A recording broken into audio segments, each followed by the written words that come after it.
Hey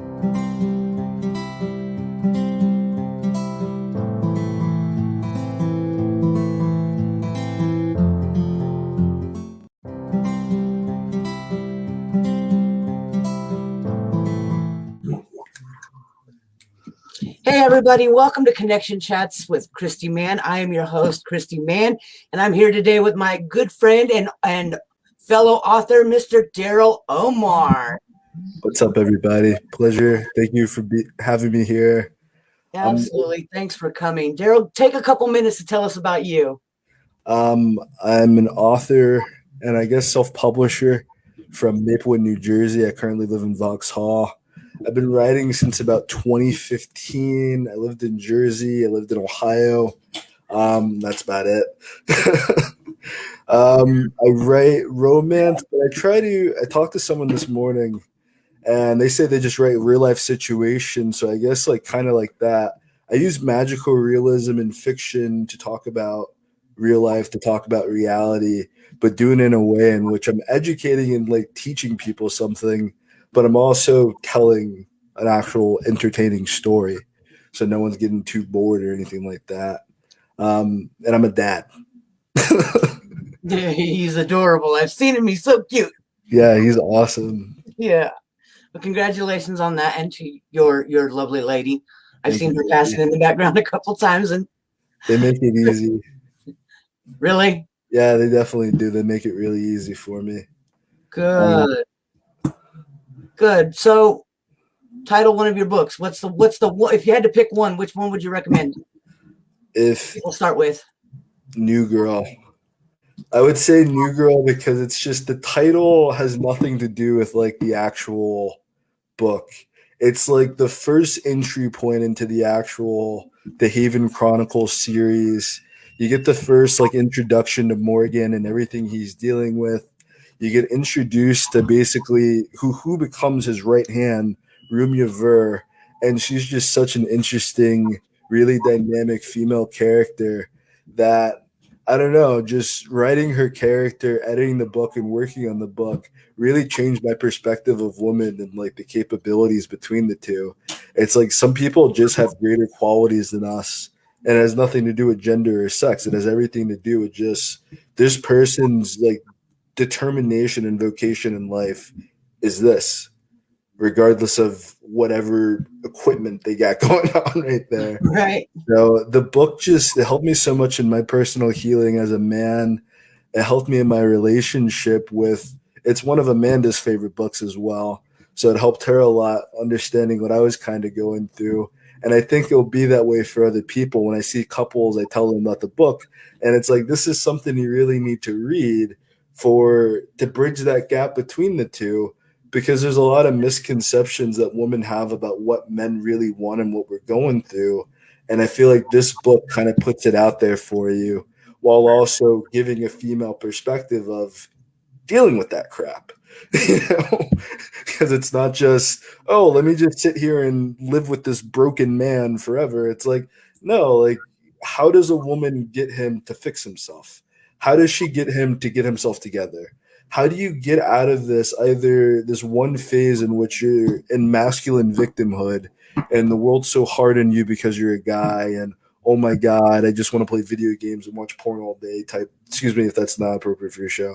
But that kind of mentality versus, you know what, I see such great potential in you as a man and I know what you can do for this world, and the type of woman that already knows how to make it happen, you know? I think after that, I would say read Older Woman, because it takes that kind of perception and it shows like a lot of people a lot of younger women date older men. And I think some guys might benefit from dating older women. Maybe, I don't know. It's just a perception that I had, just kind of like the generational gap with that. And then read Best Friends. Are you secretly peeking at my life? No. And I'm not looking, because that is totally my situation. Henry's 11 years younger than me. Yeah, then you would definitely love the book, because it's just like there's a huge generational gap in relationships right now that the qualities that men of 2020 bring to the table are the qualities that men of the 60s lacked. They might have lost some of the qualities of men in the 1910s that were working like with their bare hands in coal yards doing heavy labor, but a lot of modern like jobs are clerical work. It's a lot of administrative stuff. Even a lot of the labor jobs aren't really as labor intensive that at least in America. I can't speak for that like globally across the world, but we have automation and robotics now. You need a guy that has actual internal qualities because a lot of women got their own shit today. A lot of women have education. So it forces men to really step up their game. Like you can't just be some alcoholic abusive because you have the job and she doesn't, and you just kick the dog every day. And the dog is your daughter, the dog is your wife, the dog is your like. We're done with that day and age. You know, we're never going back there. We're never living there again. So men who are angry that I don't know, I don't want to make this entire thing about modern feminism or anything about that because that's not my mainstay. But I do have a lot of sympathy for what men in sorry, I like crackhead lips right now. What men and women of today have to go through. So older woman kind of encapsulates that with having the main character Terrence. He's in this relationship with a girl his age. And at that age, they're like college age, about 23, 24. No one's real, not many college kids are looking at marriage. They're looking at liberty. They're looking at freedom. And we think that somehow by having multiple partners in our 20s, this is going to somehow make us figure out what we want when we're 30, instead of just finding the person that vibrates with you the most, that treats you the best. We don't want that person. You know, we don't want the person that makes us happy and makes us healthy and challenges us to be better. We want the person that's going to accept us as we are, and that person does not really love you, you know. So I don't know, I just had to write that book because I was dealing with something at that time. And you know, writing my books, writing my work helps me overcome basically anything and everything I'm dealing with my life, physically or psychologically or financially, with wealth, health, and success. Writing just helps me heal, you know. Yeah. I think that's great. We should give a shout out to Diana Schaffler. Hi, Diana. Diana's like literally the best. Isn't she? She's amazing. I cannot do the Multicultural Writers Collective without that. You know, we wouldn't even be on Facebook if Diana didn't make the suggestion. To be honest, like we probably would have gotten to the point where everything is right now if Diana did not make that suggestion. Because everything was just on Instagram for a while, and I stopped using social media for a little bit because of COVID. And I get back on, I'm messing with my phone, and Diana Schofler was kind of new to the group, but she's like, you should make a Facebook group. And now we're at 100, like damn near 110 members. Like I think it's 108 members right now. So thank you, Diana. Yeah, she actually brought me into the group. So yeah. Word. Yeah, that's how we met. That's beautiful. I think I have both of you on discussions. March 7th. March 7th. Yeah. We have to find like an actual time for that. Yeah, like I love this. Like you're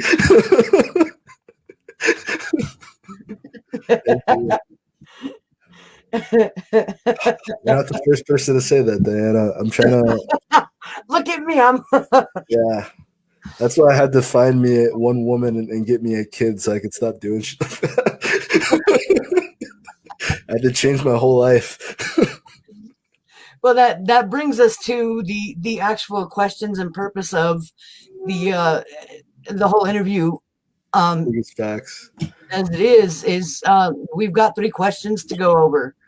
Are you ready? This is digging deep stuff. I watched the show. I'm actually a huge fan of the show, and I've been thinking about this all week. And I still don't have like they're really simple questions, but you ask the best questions, and you found 3 questions that are just I don't want to insult anybody. I don't want to like so I'm just gonna be as honest as I can in the moment with you. I'm just gonna be as candid and myself as possible when I answer these. So please do. I mean that's kind of the whole is let's get raw and real and let all of the I mean we're all trying to be somebody. Facts. I think we already are. And so I'm grateful to you for being here and being a part of this, and taking the time to really think through the questions and still not having your answer set in stone. Facts. Yeah. So, Number two, I know, but number one and number three. what was the best for you connection you ever made, and how did it make a difference for you? That was number one that I just didn't. It's like I went through phases of my life where, like in high school, I was like very much to myself. I was very much a loner. So I could say my wrestling coaches, but that wouldn't really be reality. I could say my teachers, but that wouldn't be reality. When I was in college, I was running for student government, so I met literally hundreds of people every day trying to get petitioned to become a senator, and I got it. But I would say probably my answer is right here. And meeting these gentlemen, I was a senator at large for Kent State University for undergraduate student government. And even then, like I was a political science, psychology, and English major. So I felt very lonely. Like not a lot of kids were taking double majors. So when you tell someone you're taking a triple major, they're like,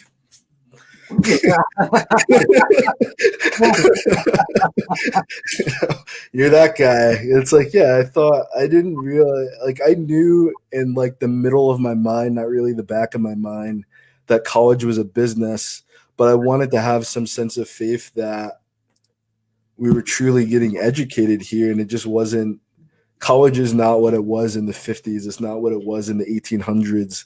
It's definitely become just like kind of an entry only country club into the middle class, essentially. So Pike just changed, and I'm sorry I didn't like say that quicker, but Pi Kappa Alpha Pike just kind of changed my entire aspect of life. It was like just kind of a beginning for me of leaving behind a lot of the things that my parents, not everything good that they taught me, but empowering me to become my own person, empowering me into manhood, empowering me to know like scholarship, leadership, being athletic, and being a gentleman. That's what defines a true man. All this other people are talking about, whether you're the richest guy in the room or not, how you treat other people, how you treat those weaker than you, how you treat women, your style of leadership and how you want to engage with. Are you a leader? Or are you a manager? That kind of mentality, and no stress becoming a leader. And it's like I joined Pike right around the time I actually left college. So I paid my dues. I got initiated. I'm actually one of the founding fathers for Kent State University. But it's like the kind of love that I felt with them in such a short amount of time, it opened my eyes to a lot of the relationships that I had and a lot of the things I was holding on to for years.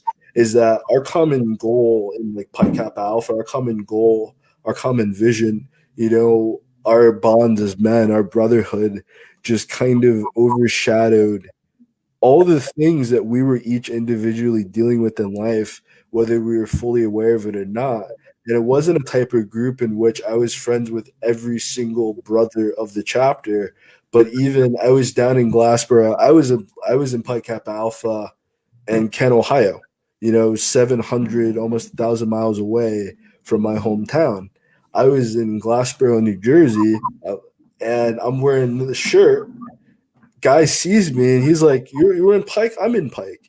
He ended up giving me and Amanda a ride home from groceries while we're trying to figure out how to like afford an Uber to get back home because I don't know, we had a lot of financial issues living in South Jersey. It's like that kind of fraternity. The only word for it is fraternity, but just brotherhood in general, but just those connections with people. It's always inspired me in groups that I've been in and groups that I've created to kind of set a bar. Because even being in Pike, there was more fraternity than being in the government. There's more sense of order. There's more sense of decorum and design and being attentive and how you present yourself. We would have workshops, we would have conferences, not to mention it just being in Pike really just morphed me. And I'm friends with a lot of these guys I was in Pike with. There's one of the guys actually got me out of, I was working at Acme supermarkets. For anyone that knows about Acme, One of the dudes got me a job as a leasing agent with zero experience because he was like, I wouldn't, he's not like it was like a manager and I guess the assistant manager. So he was the assistant manager of the company for a leasing firm. And I got into sales and marketing back in 2013, 2012 through him. And that, like, I don't know. That's like definitely a lot right there. But being a part of Pike really, it morphed me, because Yeah. it killed. Even like still, if I have a little bit more time to answer the one question, there's a lot of like, I don't want to get political, but it taught me conservative values. It taught me conservative beliefs because you have a lot of misconceptions about what Republicans are like, especially the young ones, especially the kids. Even if the adults, people over 30, people over 50, are like susceptible racist assholes, their kids aren't. Their kids they're watching Arthur and watching like Daniel Tiger and all this stuff, just like my son is. You see Mhm. pictures of kids hugging each other. It's like hatred's taught. And it's like being on a liberal college campus, being up in a conservative fraternity that was still open to liberal ideas and liberal beliefs. We were just focused on improving the world we were living in. We weren't focused on race. We weren't focused on sexism. We weren't focused on homophobia. Come as you are. If you're gay, you can join. If you're a woman, you can't join a fraternity. But we had a lot of alliances as well with the sororities there, and they loved these guys. They loved those guys because they were gentle. They were great dudes. Yeah. So I don't know. It's just major influence in my life, to this day. So the Corey Bauer, Ryan Coleman, they're not watching this, but hopefully they check it out one day. And Mike Sloan, I really appreciate those three guys especially because they helped me out at a really really rough spot. So that's my rant. That's my whole thing. Diana has a question or has a comment that I think we should make sure you see. Word. Thank you. I admire. I tried a double major but finished with one. Couldn't do it. So you are super. I did not graduate from college. I had depression and I dropped out. I sorry. It just wasn't the way for me. I couldn't do it. Three majors is too many. Not for me. College was, I didn't do well enough in school, and I didn't enjoy school enough to really even want to go to college. I did some community classes, and I did some. Yeah. I'd always, when you're in middle school, they're like, "What do you want to be when you grow up?" And at the time, like the big thing that they were pushing for was paralegals. Word.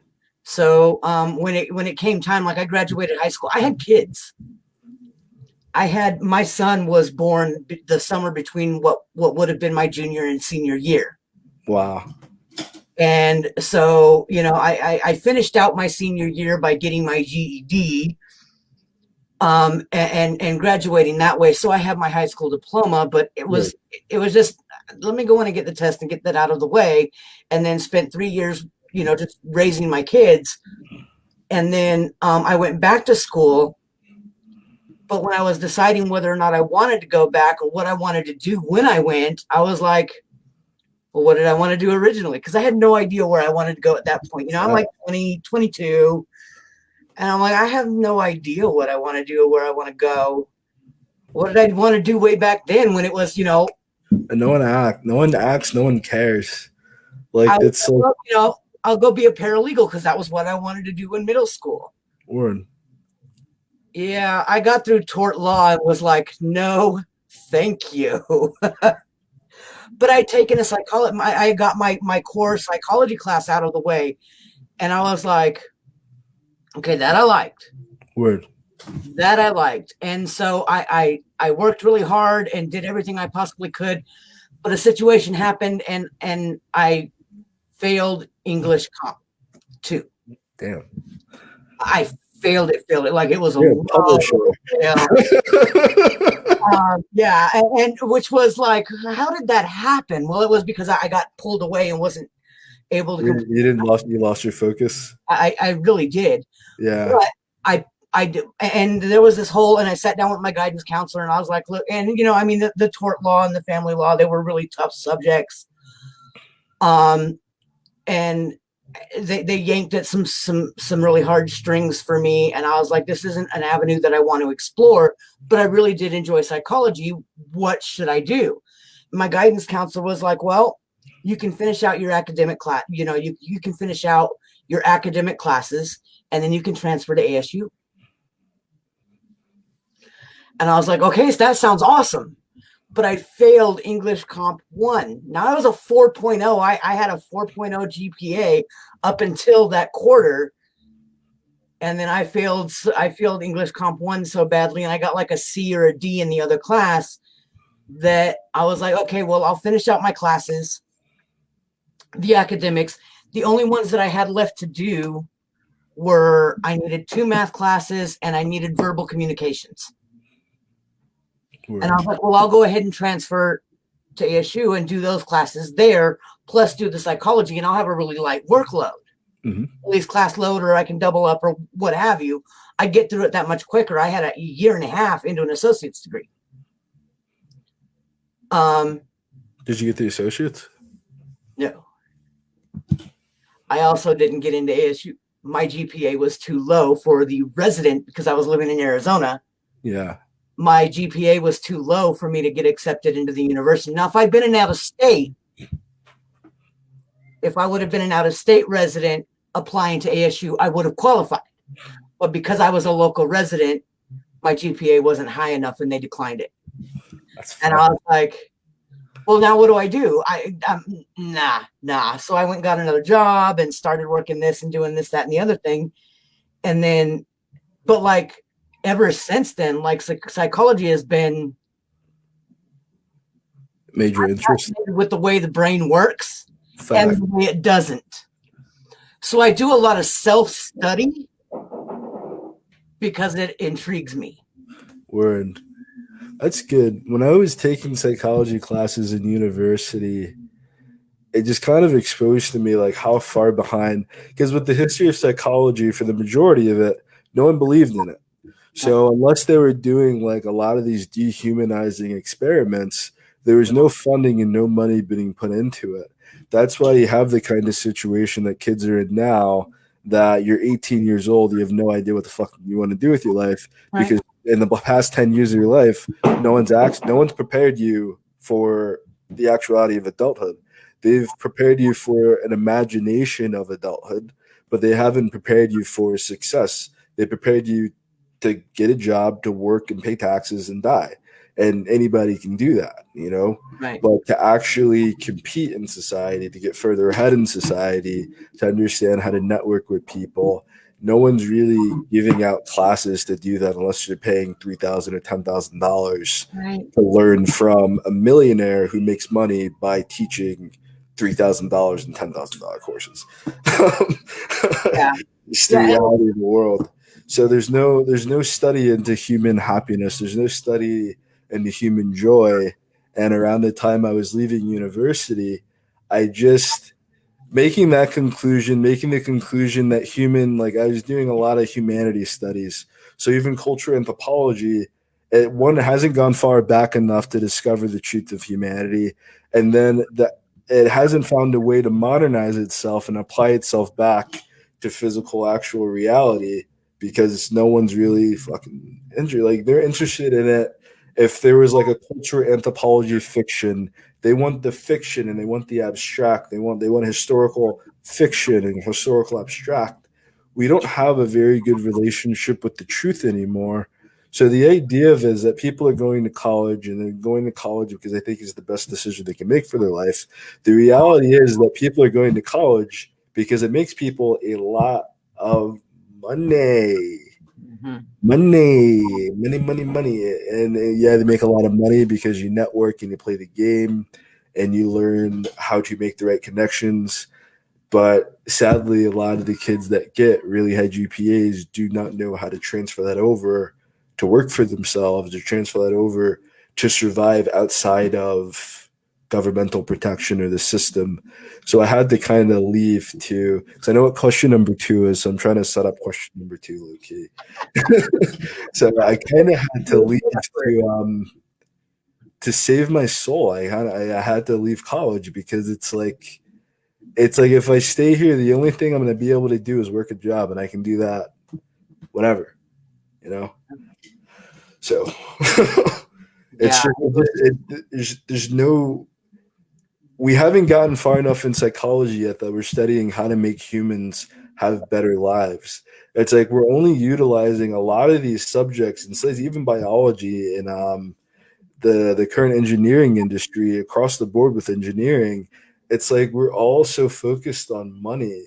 What are we going to spend it on if we're all dead? What are we going to spend it on if there's no fucking food left? You know? It's like Everybody's killed over from heart attacks from being stressed out trying to exactly. We've had talks about this kind of stuff in the past, and it always gets deep, and it's a lot of fun for me. So yeah, let's go ahead and segue into question number two, because you know us, we can talk for hours on end. yeah, big facts. We'll be back together on March 7th. We'll Now we'll be talking every day between now and then. So that's very true too. but yeah, catch us. Be sure to catch us when we go live again together with Diana on March 7th. It's a lot longer. Go ahead. Is that on Sunday? That's a Sunday one, right? It's always recorded on Sunday. So that's Sunday at 4 p.m. Oh, but we don't have 4 p.m., 2 p.m. We don't have the time yet. It's still February. Yeah, that's still a ways out. Well, for question number two, what was the connection that got away, and what could it have meant for you? Yeah, this is the one that like I'm super and it's another college experience, and that's what I was segueing into. That I got a job doing tech support. I had a group of friends there. We were all just pretty nerdy guys, just want to do well in life, just the nicest dudes you ever did meet. For real though, like these guys were really great dudes, and they weren't in my fraternity, they weren't in Pike, and not them specifically, but when I got the job because I knock on the door. It's in the library, this office all the way in the back of the library. So a lot of people have fears of talking to strangers. They have fears of meeting new people. And I just didn't have any of that left in me anymore. After doing everything I did to get elected as senator, like I've just spoken to like so many people that go to the school that now know me. I feel like I can talk to anybody. So I walk in the room, the one guy I've met before, Jonah Burton, and I say, "Hey, what's up, Jonah? Hey, what's up? How you doing, bud?" And he's like, "Hey," and I'm like, "Hey, my name's Omar. What's your name?" He's like, "My name's Jay Fry," and Jonah's like, "Okay, Omar, give me a second. I'll be right with you." And they talk amongst themselves, and Jonah puts me through like the interview process. He basically like comes to understand this kid knows nothing about technology. It's a desktop support job. He's like, this kid knows absolutely nothing about technology. And it's like after the interview, I'm like, how did I do? He's like, usually I wouldn't hire anybody like you, but my boss told me to hire you. And I'm like, what? And he's like, you just walked in this room, you introduced yourself to the head of the not just desktop support, but the head of information technology services for the entire Kent State University. And you just did that without any sense of, he's like, I don't have any person that knows how to fix computers that can do what you just did. So I got the job, and it started off with me being around the most experienced people, learning all their tech positions and spots. And it's just everywhere I went, I would be networking, I'd be making connections, I would be introducing myself to people. And to a point, it would get distracting sometimes, but that's what I was basically there for, to learn technology, but also just kind of be a liaison between talking about the language of technology. And I know I'm great with computers now. So I did learn a lot from them. I learned computer programming. I learned web design. I got into a lot of the things that helped me become a publisher because of this job. But it got away from me because I've been working for the company for quite a while. I knew that I didn't know anything about computers. And it's like I just wasn't really satisfied in my work because I didn't really know what the hell I was doing. So I was really good at it. I was good at interacting with people. I learned a lot. I would still be fixing computers, but like it just struck upon a greater sense of anxiety because every time there would be a problem, I'm like, the only advantage I have over the person asking me for help right now is that I'm slightly more patient. It's like Louis C.K. has a joke about like helping his kids out with school, and it's like helping a kid with a milk carton. It's not like I'm any better with the milk carton than the kid is. I'm just not gonna cry myself and shit my pants because I can't do it. It's like that was all I had going for me fixing these computers is that I'm not gonna get panicked and let you know how I feel. So I have a meeting set up for me, and it's with Jay Fry. It's with one of his partners, and it's with Scott Weisenhofer. And Scott Weisenhofer is one of my mentors. He's kind of a dick, but he was one of my mentors. The first day me and Scott met it, because Scott was like just so flabbergasted. He was like low key racist too, but he's like the nice racist white guy, like from Get Out. He's not like the crazy racist white guy that they put on the news. He's like the one that gives you a brownie and the brownie's laced with cyanide or some shit like that. You know, the very first day I'm working with Scott Weizenhofer, he's just studying me, and he's like, "My IQ is 126. What's yours?" And I was like, "It's 132." He's like,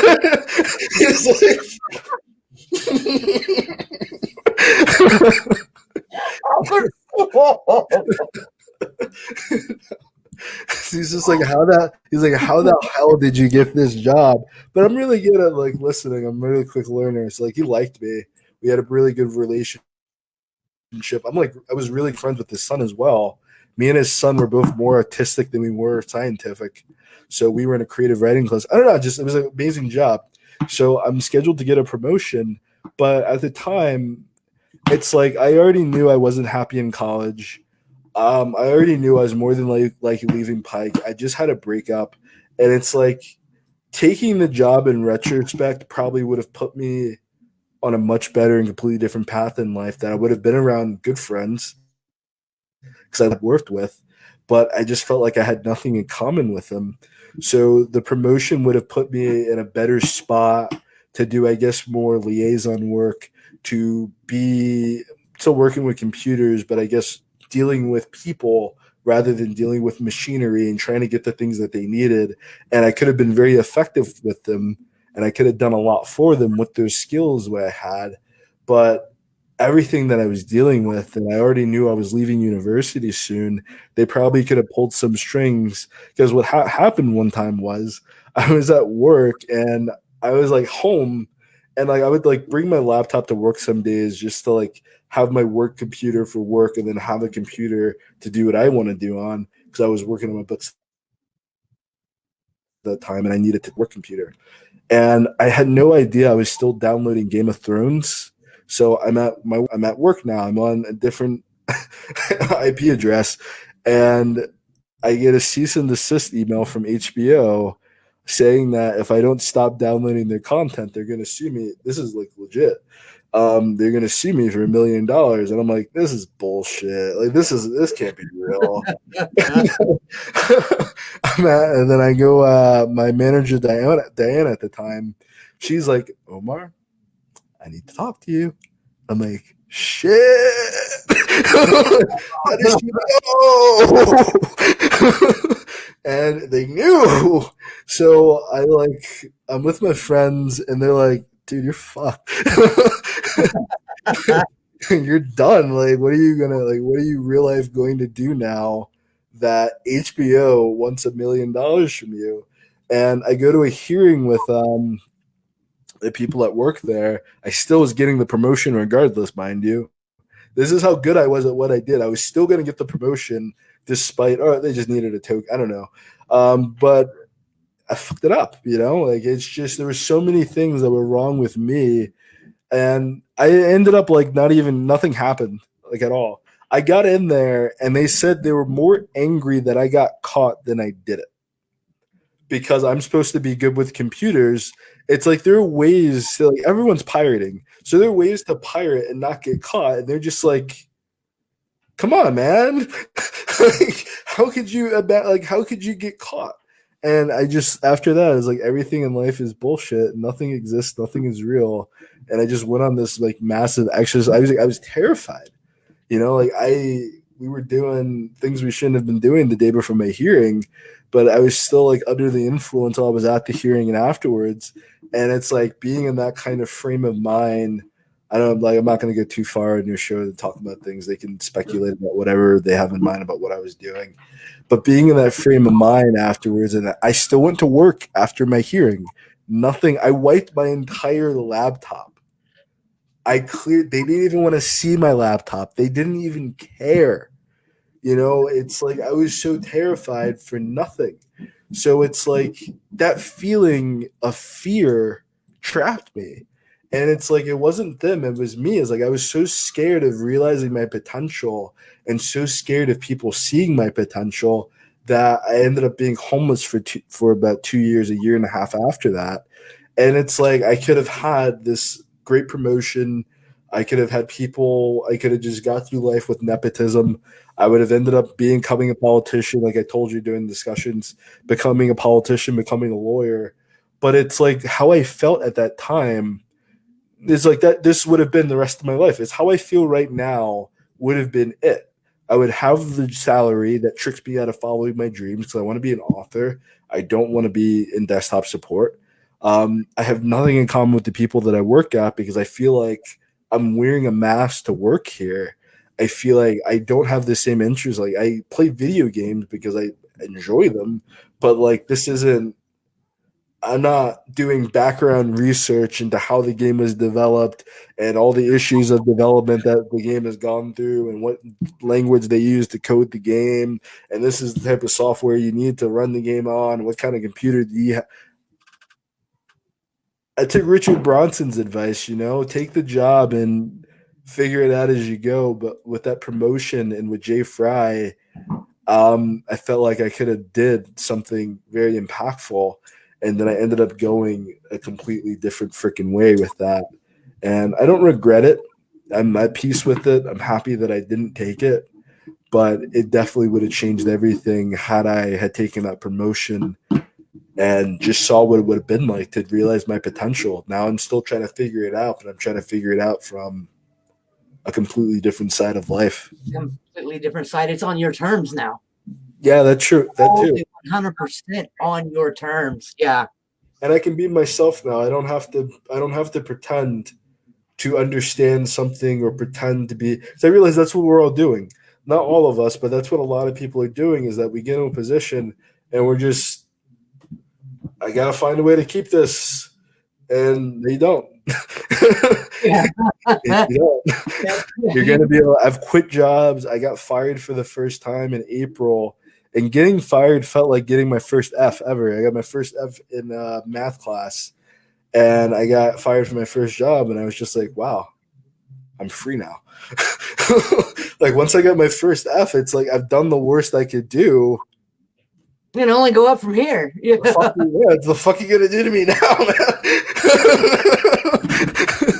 It's like I'm either gonna learn this shit or I'm not gonna learn this shit. It's like I have an F now. Like this is on you. Like at this point in time, like I'm your problem. Like what do you? It's like I have the freedom to disrupt your class. I have the freedom to pay attention to your class. I have the freedom to do other work in your class. Like because it's like obviously I'm not good at this. It's like obviously I'm not adequate at what it is that's being asked of me. Not even being asked of me, but what I'm like falsely telling people that I want. I'm falsely telling people that I want to be a computer programmer. I'm not a programmer. I'm a people person. I'm a salesperson. I'm introverted to a degree, but I'm still able to get ideas and get points. I'm able to communicate with people. I'm not just lost in my shell of self like some introverts are. I have a very good sense of who I am. Man, it's like we trap ourselves with fear, and then we want the world to back to our fears. We want the world to back to our doubts or to our worries, and reality doesn't do that. Reality doesn't command itself to you because you want it to be terrible and you want it to be negative, or you want to believe all these thoughts about an entire group of people, and it doesn't do the opposite when you think you're the greatest thing on God's face of the earth and you're the most vain person in existence. It's gonna give you what you are, not what you pretend to be, but what you. And I got a chance to just be not taking it on the other side. What it could have meant, what it did give me, is that I got to know who I was as I hold like a nail clipper shank. Just like, because it's like I'm saying, like, as I become who I am. No, that's not what I meant. This isn't what I became. It's what life made me. No, that's not me. Don't take that don't use that in a Joe Rogan clip. Nah, we'll leave it in there for context. But no, you're really, just in the short amount of time that I've known you,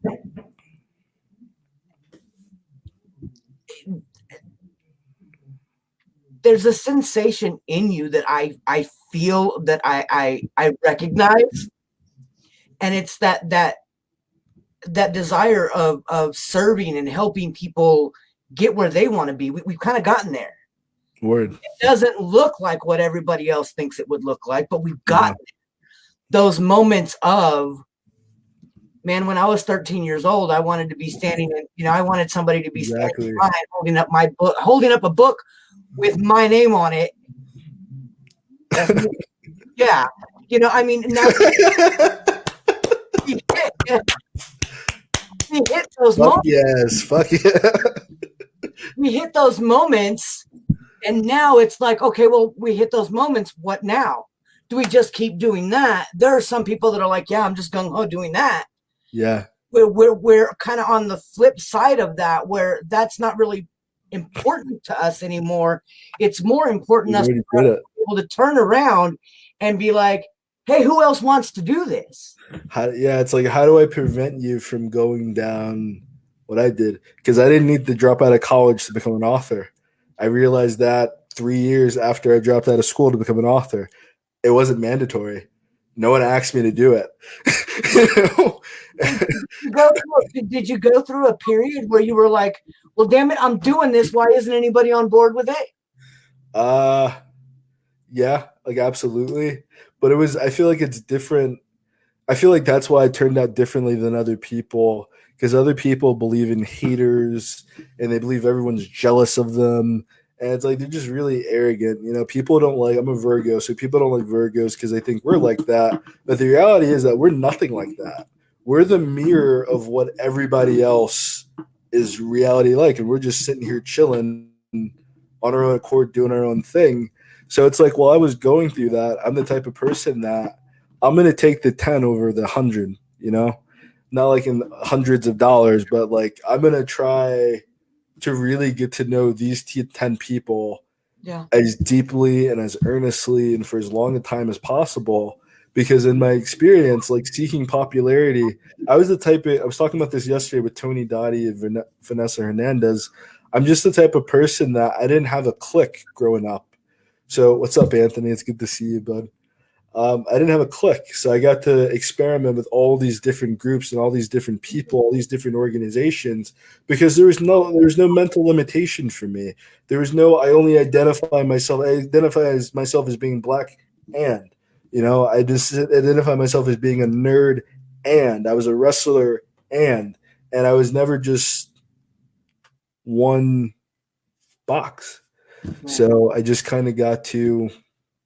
I forgot what the original point was. I said hi to Anthony, and I lost my entire train of thought. It's great to see people showing up. So, I was going. We gotta move on to. I'm trying to root it back to like the main thought I was having, but like I just completely lost the first thing I said. But what's up, Anthony? It's good to see you. Oh, I'm sorry. You're talking about like the spirit of service and like haters and stuff like that. So it's like I never had that type of feeling. Like, I was going to answer for the number one question as well. My friend Maxwell, Maxwell Eisenhoffel being like my number one connection that I'm appreciative for, because I embodied that while hanging out with him. Like, the world is always asking for something. And it's like my religious beliefs tell you you're not here to serve the world, you're here to serve the kingdom of heaven. And every single week I ask God and I pray to God, help me do more service for you. Help me do more service for your kingdom. Help me do more. And I've been doing this for years, you know? So it's like I've gotten to a point where I don't need you to be a Christian, because that's not what it's about. It's not about, it's like I can spread, like in a situation, I can spread my testimony in a sense in which I'm not trying to manipulate somebody else to have my experience. I can't do that for you. I can't. If you've had a traumatic experience in church, I can't do anything for you. You know, you need to go to therapy. It's not a spiritual, that's a psychological issue. That's a spiritual, psychological issue. But I can give you my experience. Most of my experience coming into this didn't take place. It was observing churches and observing what they were doing and saying, I don't like this.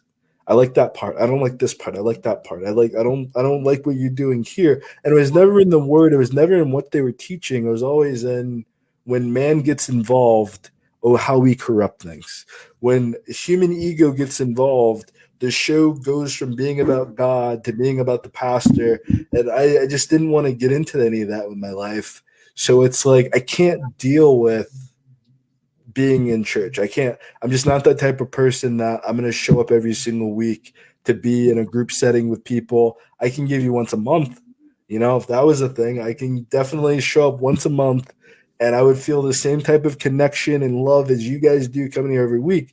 But I need my solitude. You know, my relationship with God isn't a group relationship. Not a group event. My girlfriend she goes to work and she has an entire group of friends at work that I don't need to have relationship with. I might even know some of these people. I have no idea, but it's like, it's my relationship with God. You know, it's not. So it's like that kind of mentality allowed me to be a servant. It allowed me to be in the book, the Prayer of Jabez. They talk about being a gimper for God, and a gimper is somebody that goes the extra mile. You know, it's like those little buttons that they put on upholstery.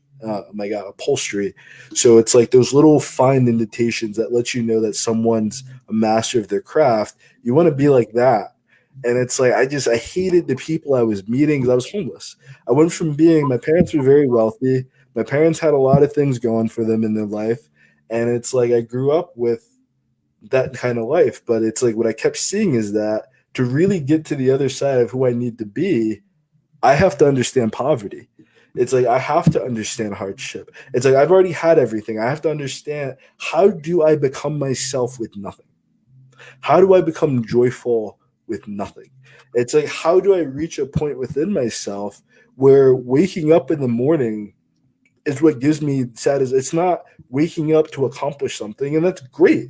You know, I do those things. I'm a very meticulous person. I do have a to-do list, but it had to become, because where I was coming from mentally and dealing with depression like I was, and getting out of everything I was getting through, I was just listening to Elliot Hulse today, and he's like, give yourself 6 months, because right now you can't trust yourself. You know, right now it's like the person who you were got you but so far in your life, and the person that you're becoming, you need to evolve out of that shit. So I got like that because I was watching everybody else, and I was always I didn't want to do what everybody else. I've never, since I was a kid, I never wanted to do what everybody else was doing. You know, and my parents were always getting on me for that. It's like, my parents were the ones going. Usually it's the kid that's like, oh my God, get me these pants. Everybody's wearing these. These are so popular. And my parents are like, oh my God, like I see so many kids wearing this kind of outfit. This is what will make you look really cool. And I was like, I don't give a fuck with these people. You know how, like, I was listening to 3 Days Grace and My Chemical. I'm like, do you realize how these people torture my soul, my existence? Like, I don't give a fuck about. I'm not gonna try to impress these people. And it's like, you should try to impress them. I would say that to you as an adult. You probably be good at what you do, so people like you regardless of how much social activity that you have with them. They would appreciate you just for what you create. And that's just what I kept learning. I started studying finance. I started studying business management. And I started paying attention to it. I wasn't just complaining about my managers and stuff like that. I started learning it's like when you're able to educate other people, when you're able to galvanize other people, when you're able to discipline other people, not like in a there's a difference between punishment and a difference between discipline. That punishment is trying to do something negative to somebody or take someone something away from somebody, and it's always an external force pushing on you is punishment. It's always something from the out. That's why people don't like Christianity, because they associate it with that. There's always some external punishment force trying to take away your drugs and trying to take away your guns and trying to take away your liquor and trying to take away the sex and trying to take away all this. That's what it feels like to not to you, but to a lot of people. That's what it feels like. But the reality is, you need discipline. You need to be able. I needed to be able personally. I needed to be able to be like, no, I can't do this. Because not being able to do that is why I couldn't finish college. I couldn't learn it in college because I needed it. I needed it in college. I had it in high school, and something between high school and college, I lost it. And then, I just had to become a different type of human being because I didn't want to live my life through how much money I had.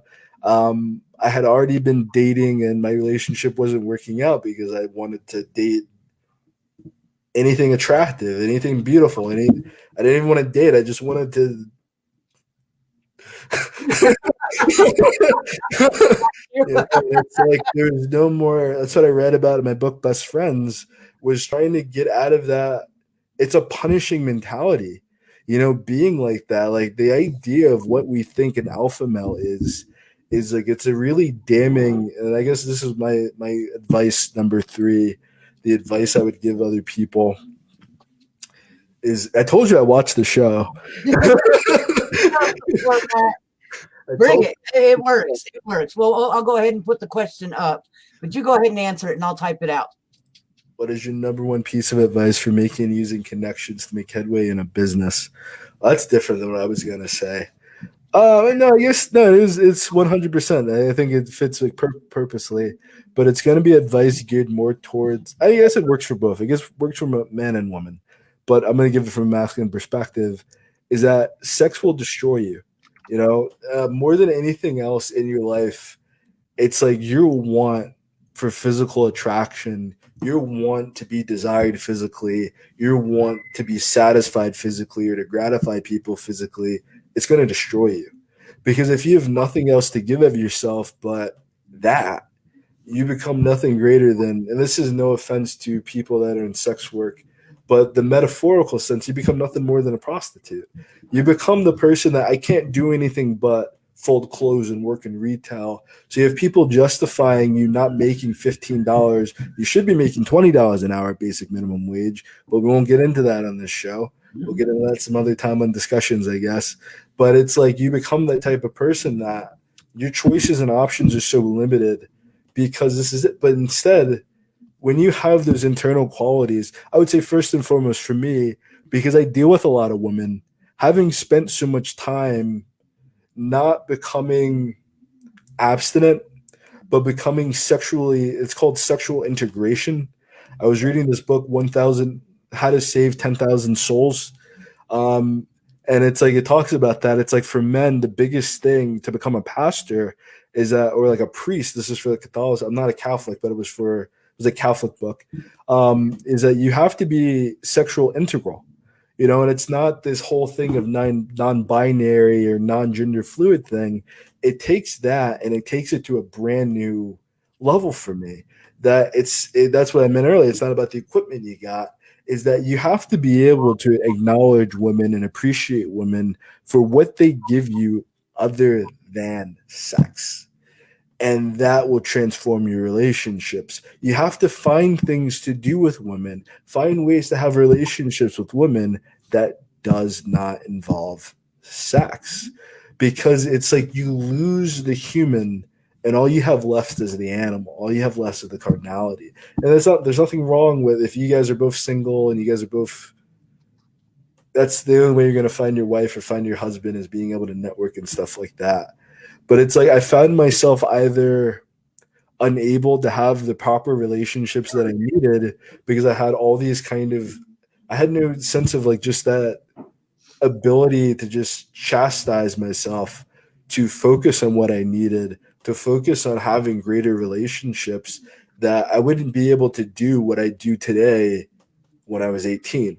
I would have been completely unable to manage and have these relationships, because when you're like that, it's like it's more than just the carnality part. You become the type of person that when someone can't satisfy you immediately, because that's essentially what it is that you're just a selfish, clingy, greedy fuck. It's like if you cared, you would take him out to dinner, you would woo them, you would go through the steps and the loops, you would follow the precautions necessary to get the client, to get someone to read your book, to build the relationship properly.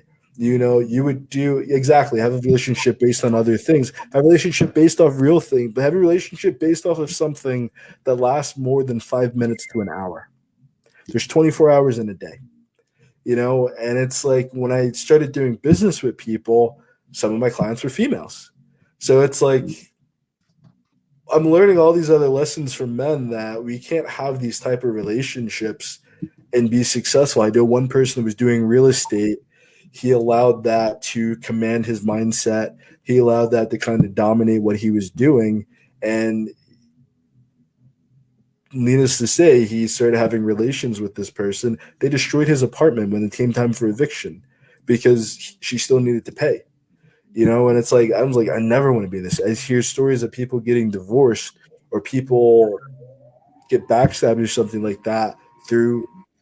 And it's like, if I never take that step and I never take that bridge, if I'm able to abstain, I'm able to control myself, I'm able to be sexual integral, I'm able to like see these other people who aren't me, who aren't a black cisgendered male, you know, and to not think, it's like if you're not living in that reality, you're of lesser value to me, because who people do that, but I didn't want to be that person once again.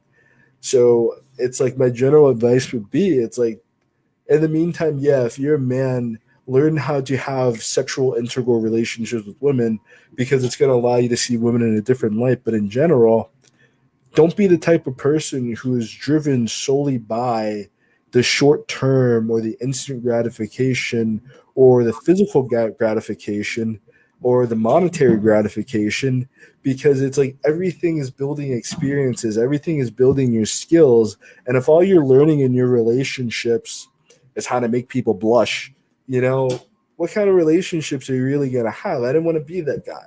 I didn't want to be the fake alpha male. I wanted to be the king. I'm a Sigma male. If people are into the whole red pill, blue pill debate, I'm gold pill. It's like I'm so far above the red pill mentality. I'm so different from the blue pill or doing any of the blue pill mentality. It's like there's so much work to get done. There's 8 billion people on this planet, and we're more focused on 5G technology than we're focused on world hunger anymore. It's like we've given up the dreams of world peace. We've given up the dreams of solving world hunger. We've given up the dreams of solving world homelessness. And all our kids are focused upon is becoming the next Instagram celebrity. It's like someone had to take that kind of shift and focus, that you can have the material. You can have the wealth. I even do business now. I'll take 20%, you keep 80. Because it's like, if I give you the 80, you're going to be able to afford all the software that we need, all the equipment that we need. You can pay for that with your 80. Because if I take 50 and I'm like, this isn't my business, if I'm doing we talked about advertising, if I give you the 80 of what, if I charge you something, let's say I have my figures somewhere, so I'll make it really easy for myself. If I charge you $100, if I give you back that $80 and I use that for the entire marketing campaign, it's going to be successful. It's going to be a hit. All I need is that 20%, and I can focus on making 20% off of 5 people to get my 100 back. That's my kind of mentality. I can genuinely help you like that. I can't help you taking 50. I can't help you with me taking 60. I can't. It's like stop being that type of person, because I have to deal with those people every day. And it's like I'm pretty well connected at this point, and I'm still growing. I'm going to become a pretty big name in all this. And it's like I'm in a position even now where I'm not going to fuck up anybody's career, do that. And I've never, but I've had interactions with people that if I really said, we talked about this in the first show we did together. If I really talked about what they did and how they treated me, that's going to change a lot of people's mindsets and ideology. Like some people treat people really bad on the internet, and you don't know who you're talking to or who you're dealing with. Don't be that person that's so concerned with, oh, this person isn't this person doesn't look like this, or this person can't do this for me, or what. Be the type of person that can find out what is this person at. Like Diana's amazing at interactions with people. She's amazing at welcoming people. She's amazing at, she just has this like, she's Russian, but I was gonna say like an old school mother vibe, but I was thinking like she's Russian. Like that's what it is. Like she really has that old school mother's vibe that she just makes people feel so welcome and just so warm. She's just really easy to talk to. I'm very meticulous. I'm not really calculating and cunning like a movie villain or something. I'm really intelligent. I know a lot of things. You're very well connected. You're very adaptable. You're very good at being put in these different roles and positions, building a team around you that's able to get things done. And it's like, I really respect how you man, and you're very vocal about how you personally feel. And a lot of people don't have that. You have to realize people's strengths, and you can't do that focused on your lesser desire. It's always going to blind you. It's just I can talk about it all day. I'm working after I spoke to you, like literally after I spoke to you. You're telling me about your book about reputation and how important reputation is. I had a book idea called Clean Your Drawers. Like clean your drawers. Like your underwear. You got to clean your underwear. Underwear, yeah. It's like just real hardcore advice is like, to give the guys not raising their kid, but they want to be known for how much money they have and how much sex they have. It's like, you got kids at home, motherfucker. You got a grown-ass woman at home taking care of your kids, and you're out here trying to be known for anything else but being a dude that has his wife at home with a bunch of kids that she's taking care of. Someone needs to be honest eventually. Someone has to just, I don't know. But you inspired that book. You inspired that idea. Change your underwear. Thank you. change your draws. Change My family's from North Carolina, so that's change your draws. Your butt stink, man. Your butt, it's like that kind of thing. It's like we walk around here trying to be anything else but what we are, but all we can be, and like the only pathway to success. It's ironic, it's like God set us up for this, whether you believe in it or not. The only thing that you can be is yourself, right? The only pathway to get to where you want to be in life is being yourself, and we try to do everything but. It's crazy. And we're taught to be everything but ourselves. Everything but ourselves, yeah. And that's the only pathway. That's the only way to get to your field of diamonds. Everyone has a different map. Everyone's going somewhere else. We're not going in the same direction. Even if we're all authors, we don't all write the same books. I don't have the interest in it. I read nonfiction books. Every time I tell that to somebody, they unfriend me or they don't have nothing but I also have a book review show where I read fiction books and review them. If you would have asked.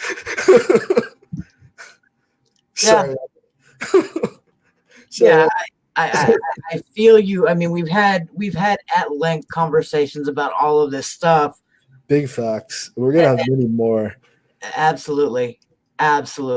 But we are approaching the. It's been an hour.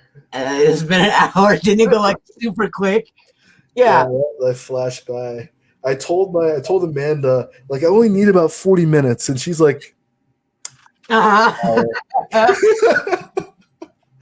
That's the biggest thing, though. That'll be my last point. This is my closing thought.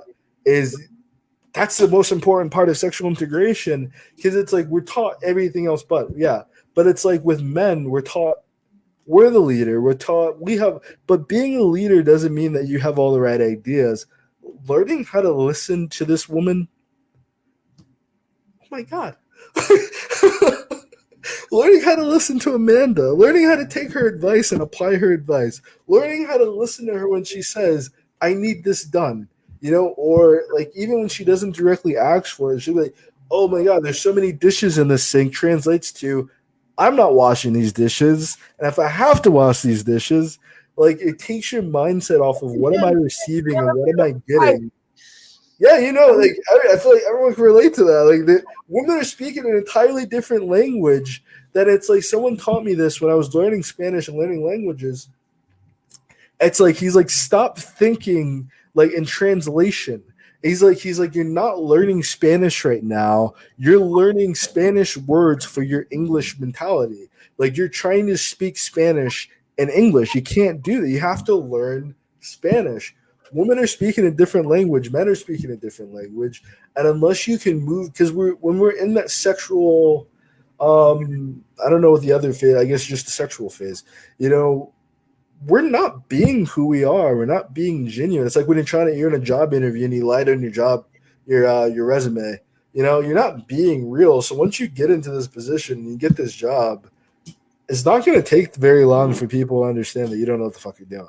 Yeah, If you're scamming and you're telling people if you give me $300 and I'm gonna give you back $1,000, it's not gonna take very long for someone to be like, "Hey, just wondering where my $300 went.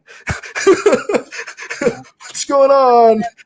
Just wondering how this all works now. You got me really excited, and I'm just kind of figuring out what exactly are you. It's not gonna take very long. So clean your drawers, be yourself, get a fresh pen. Yes. Yeah, and I'm gonna have to go. My first son is No, please. Thank you for having me. it's making himself known. There are things that need to be taken care of. So. Good to see you, Hobo. Good to see you. Thanks for coming on and doing the show with us, with me, and thanks to everybody who turned out. Diana, love you. Very much looking forward to our show. Anthony, thanks so much for being here. In the comments, thank you to everybody that showed, and Omar, really looking forward to doing more of these with you. Should we plug Wednesday? Or are we still figuring all the details for Wednesday? We're still figuring out the details. Let's do that.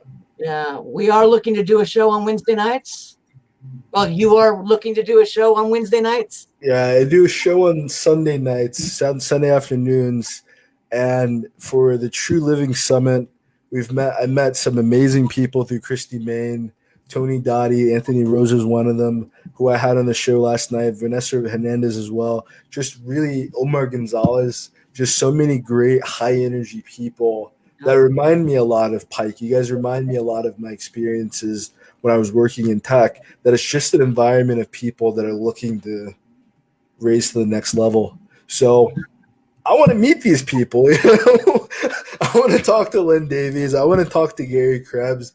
I want to figure out what's going on, because it's like these guys are trying to pull off something amazing right now. Yeah. And I'm the type of person that's like, all right, give me about 30 minutes of your time to pick your brain. And that's just basically what we're going to do on Wednesdays, is just pick the brain of some of the giants of this industry, people that made it. They aren't trying to make it. They aren't thinking about making it. They did it. They're doing it. Yeah. And they're still doing it. They're giving back. So I just want to be and listen. I'm going to have a notebook and taking notes. That's kind of the whole idea behind these interviews is, yes, there's an aspect of promoting the event, but if I don't promote the event, people are going to miss out on the opportunities that are showing up. Yeah, like you got to be there. I mean, you and I, now you and Tony and several of us have actually talked about the benefits of the event. Biggest facts. I'm doing everything I can to get to this event, man. Like it's almost for me, it's a feeling of not serving my people by not being like, why aren't you guys coming? Why aren't you guys lined up? Because more like that, it's I can't force anybody to come, and I wouldn't. But it's like to not tell you that something like this was going on, and it's like we're all going to look back on, man, I spent X amount of years for me, I spent about 5 years doing this, and I had no idea what the hell I was doing. And it's like I got people looking at me like you're talking about becoming this big author or whatever. Now there's a 50-hour event. There's 50 speakers here, and they can walk you through exactly how to do it. You can avoid the entire process I went through. So I'm gonna be there. I'm definitely showing up. Me too. I'm just hoping other people gain interest, and if you don't know about it, I'll inbox me or Anthony at Christy Main. Christy's like actually one of the administrative organizers for the whole thing. Not trying to blow up your spot or nothing. No, you're good. You're good. We needed to be able to squeeze it in. Well, I mean, we didn't have to, but I'm glad that you took the opportunity too, because I'm excited about it. I didn't want to take away from you and your spotlight talking about. I don't endorse a lot of I really don't endorse a lot of things. I don't even shop. I don't go to malls. I don't really shop. The only thing I buy is groceries. I'm really excited about this event. Yeah, it's I wouldn't be doing this if I wasn't. Go ahead. I'm sorry. Now that you're kind of getting to know, I mean, Tony just Tony. Tony is Tony's his own vibe, man. And it's like he just has such a deep understanding of people. There's a lot to learn from him. Even when he's on yesterday, I learned so much from him. He's phenomenal, and the whole the exciting part about it for me being behind the scenes is I get to watch the interactions that take place that bring this all together, and I get to be the fly on throw my 2 cents in every now and again, and this is what's going to serve my people the best, so can we make sure that that's in there? And they're like, you're absolutely right. Yeah, that's definitely. So it's been fun for me just from that side of things, being able to bring it together and now be able to talk to other people that are getting involved and that are excited and all hyped up about it. Man, you really don't want to miss it. Not at all. I'm going to go ahead and drop March 20th through March 21st. I don't know what time it is. So it is from 10 a.m. to 5 p.m. both days. That's a job. That's a job. And it's like it can really set you up to make your writing your lifestyle, Because everyone wants to be there's a link right there. Everyone wants to make that jump from working for somebody else, working a 9 to 5. And it's like you can do it as an author. You really can. But you can't do it the way everybody else is doing it. You can't do it selling free books on the internet. If anything you're giving away for free isn't going back into your pocket. Sorry.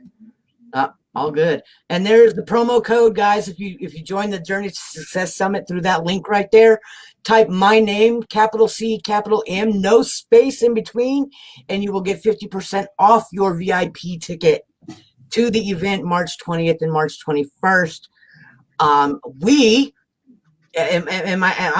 gonna go out on a limb, but I'm gonna say you will see both of us there. More than likely, yeah. We'll both be there to say hi. And I'm not going to say more than likely 1,000%. We're definitely going to be doing this because it's like I'm tired of doing things incorrectly. I want to take this to a brand new freaking level, And I can't help people if I don't have the actual guide, like what's actually going on. I can give you my best advice. I can give you all the things I wish I could do. But to know exactly I'm very scientific in that. I want to know exactly how this works. I don't need to keep trying to do it my own way. Let me know what you're doing. And then, I'm the same way. And then I reverse engineer. Facts. Just and reverse it down. There, myself my own way. Biggest facts. Thanks again for being here. To you and everybody else. We love you guys. We will see you. I believe we are working on getting Trey Rembert on tomorrow night. That'll be all. Trey's awesome too. Trey is. Next Les Brown. The next Les Brown. Indeed, yeah. I'm in his group, and just the daily posts. I see. Oh my God, his video posts are incredible. Oh my God, you think let someone just get chills. I'm like, oh man, dude. It's a great group of people, and I'm very happy to have been a part of it. and to get to know you guys better and really connect. So thank you. Absolutely. Give a shout out to your group, Multicultural Writers Collective. You can find it on Facebook. Yeah, big facts. If you're any author, anyone in the book industry, and we're also going to be opening the doors up for readers as well, so that readers can connect and have a group to really get to know their favorite authors. Come join us. We're more than open to everybody right now. Absolutely. Let's grow that group. All right. Biggest Good night, everybody. We'll see you later. peace.